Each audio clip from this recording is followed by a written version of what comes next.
Bonjour résidents et résidentes de Catassa. Mon nom est Amélie Tremblay, je suis diététiste professionnelle.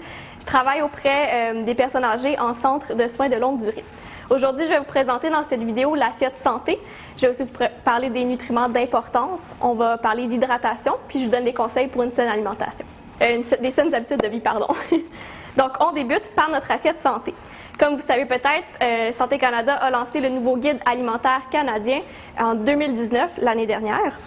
Puis, on présente maintenant le guide avec des proportions plutôt que des portions. Pourquoi? En fait, c'est beaucoup plus simple à respecter, puis on mise vraiment sur les signaux de satiété interne. Donc, on priorise plus des numéros, mais plutôt ce qu'on ressent dans notre estomac. Je vous présente l'assiette. Donc, la moitié doit être des légumes. Peut-être que ça vous surprend, mais en fait, les légumes sont riches en nutriments, en vitamines, en minéraux et très pauvres en calories. On retrouve aussi plusieurs phytocomposés. Donc, ces phytocomposés-là sont en fait, par exemple, des antioxydants. Les antioxydants sont excellents pour le maintien d'une bonne santé. Ça répare le dommage dans le corps. Donc, pour les fruits et les légumes, on veut aller chercher de la couleur. Mettez de la couleur dans votre assiette et surtout du côté orangé. Donc, par exemple, des poivrons orange ou de la cantaloupe pour aller chercher de la vitamine A, de la vitamine C puis de la bêta-carotène. D'un autre côté, on veut aussi aller chercher des légumes verts. Donc, les légumes verts comme les épinards, le brocoli ou le bok choy. Pourquoi? On a la vitamine K à l'intérieur, donc vitamine K qui est excellent pour les os. On a du fer, du calcium et plusieurs autres. Donc, c'est la moitié de notre assiette, donc les légumes. Passons ensuite aux protéines. Les fameuses protéines, on en a plusieurs sortes, mais d'abord, à quoi ça sert? Les protéines sont responsables de faire pousser nos cheveux, de faire pousser nos ongles et de cicatriser notre peau. Ensuite, sont impliqués dans le processus pour le système immunitaire et permettent un maintien de la masse musculaire. Comme vous savez peut-être, la masse musculaire tend à diminuer avec le temps. Ça commence à partir de 30 ans. À partir de 30 ans, on perd de la masse musculaire, soit 3 à 5 par 10 ans. Donc, à chaque 10 ans, on va perdre 3 à 5 Puis, ce processus-là s'accélère dès l'âge de 75 ans. Je dis 75 ans, mais ça peut être pour certains 65 et d'autres 80. Donc, c'est important de faire le plein en protéines. Je vous montre quelques petits exemples. On a d'un côté les protéines animales. Donc, protéines animales, la viande, bien sûr. Idéalement, on va aller choisir des protéines maigres, donc le poulet ou le poisson. Poisson en conserve qui peut être une bonne alternative rapide. Poisson congelé également. Au niveau des produits laitiers, on va plus aller chercher des faibles en matière grasse, donc 2 ou moins. Puis, au niveau des autres protéines animales, on a les œufs, qui sont une très bonne source de protéines. D'un autre côté, on a les protéines végétales. Les protéines végétales, on les aime particulièrement parce que non seulement elles ont un beau contenu en protéines, elles sont aussi riches en fibres et en plein d'autres nutriments.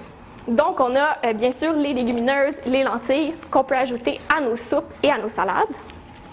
On a les noix et les graines, comme les graines de chia ou les graines de lin, qu'on peut saupoudrer sur nos céréales, saupoudrer sur notre yogourt. On peut les acheter aussi, là, en fait, soit en conserve, comme ceux-ci, ou séchés. Donc, les manières de les cuire sont différentes.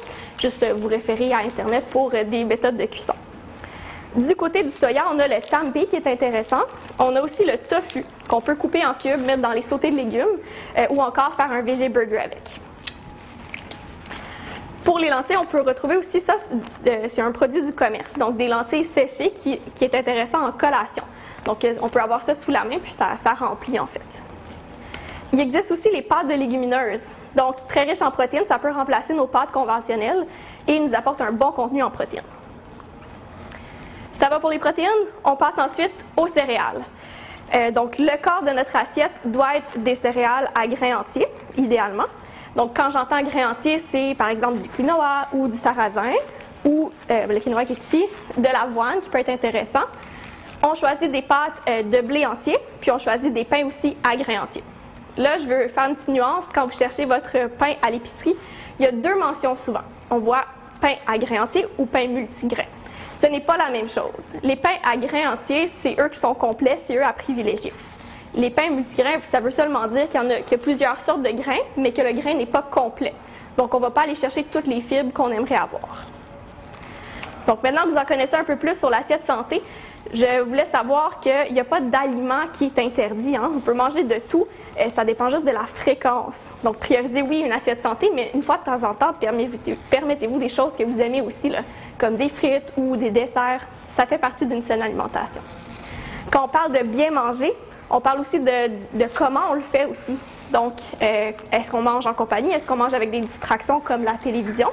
On essaie d'avoir une belle atmosphère au repas tranquille pour bien manger puis bien digérer aussi. On ralentit la mastication. Souvent, on mange très vite, en 5 minutes, puis ça peut occasionner des ballonnements. Donc, idéalement, on essaie de ralentir ce processus-là puis d'améliorer notre digestion. Si on passe maintenant à l'hydratation, très important de boire, en fait, notre corps est constitué de 80% d'eau. C'est un nutriment à ne pas laisser de côté. Donc, comment on fait pour atteindre notre contenu en eau? Eh bien, on peut consommer de l'eau, bien sûr.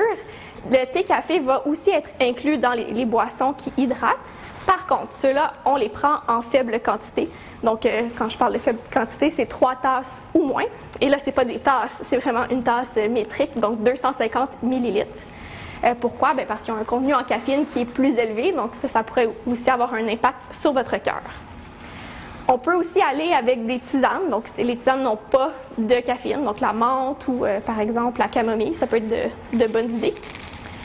Ce qui vous maintient aussi hydraté, on a les jus de légumes sans sel ajouté, on a les soupes, les fruits et les légumes qu'on ingère vont aussi avoir un impact sur notre hydratation.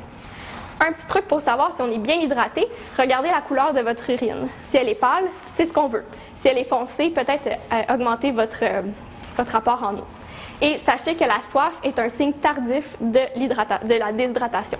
Donc, buvez plus. Donc, en gros, pour une saine alimentation, on a nommé un peu les points importants de diversifier, de varier, de manger coloré. On veut aller chercher, dans le fond, moins de sel, moins de sucre et moins de gras. En plus de bien manger, ayez de bonnes habitudes de vie. Donc, soyez actifs, soit avec la marche ou un programme de santé adapté pour vous. Et cessez de fumer, il n'est jamais trop tard. Puis, ayez de bonnes habitudes de sommeil. Donc, voilà pour mes trucs aujourd'hui. J'espère que ça va vous servir. Puis, on se revoit la semaine prochaine pour d'autres trucs. Merci.